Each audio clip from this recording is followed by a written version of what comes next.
Hello guys, അപ്പോൾ നമ്മളിന്ന് വന്നിരിക്കുന്നതെന്ന് പറഞ്ഞൊരു കുഞ്ഞു വ്ളോഗായിട്ടാണ് വന്നിരിക്കുന്നത്. വേറൊന്നുമല്ല, നമ്മുടെ കോളേജിൽ തന്നെ. അപ്പം രാവിലെ തന്നെ രണ്ടുപേരും കൂടി സൊറ പറഞ്ഞിട്ടിരിക്കുകയാണ് കേട്ടോ. നമ്മൾ 2 ദിവസം വെക്കേഷൻ കഴിഞ്ഞ് 2 മാസം വെക്കേഷൻ കഴിഞ്ഞിട്ട് ഫസ്റ്റ് ഡേ ആണ് ഇത് വന്നിരിക്കുന്നത്. അപ്പം വിശേഷങ്ങളൊക്കെ പറയാൻ കാണുമല്ലോ. അപ്പോൾ ഇതാണ് നമ്മുടെ കോളേജ് ക്ലാസ് റൂം എന്ന് പറയുന്നത്. എല്ലാം തെറ്റിപ്പോവാണ് കേട്ടോ പറയുന്നത്.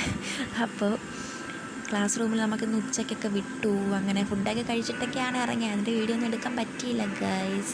അങ്ങനെ ഉച്ചയ്ക്ക് വിട്ട് ക്ലാസ് കഴിഞ്ഞിട്ട് ഞങ്ങളിങ്ങനെ നിൽക്കുകയാണ് ഒരാളെ കാത്ത്.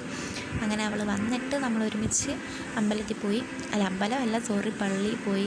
കൈകെട്ടീശ്വരൻ്റെ പള്ളിയിൽ പോയി. അവിടെ പോയിട്ട് നേരെ നമ്മൾ ബസ് സ്റ്റാൻഡിൽ വന്ന്, അതായത് ചിന്നക്കട ബസ് സ്റ്റാൻഡിൽ വന്നിട്ട് കുറച്ച് നേരം അവിടെയൊക്കെ നിന്നിട്ട് ബസ് വന്നപ്പോൾ ബസ്സിൽ കയറി പോയി വീട്ടിൽ വന്നു. 2-3 ഷോർട്സും കൂടി എടുക്കണമെന്ന് വെച്ചിരുന്നതാണ്. പക്ഷേ എൻ്റെ ബാക്ക് ക്യാമറ പൊട്ടിപ്പോയി. അത് കാരണം എൻ്റെ ഫ്രണ്ടിൻ്റെ ഫോണിലാണ്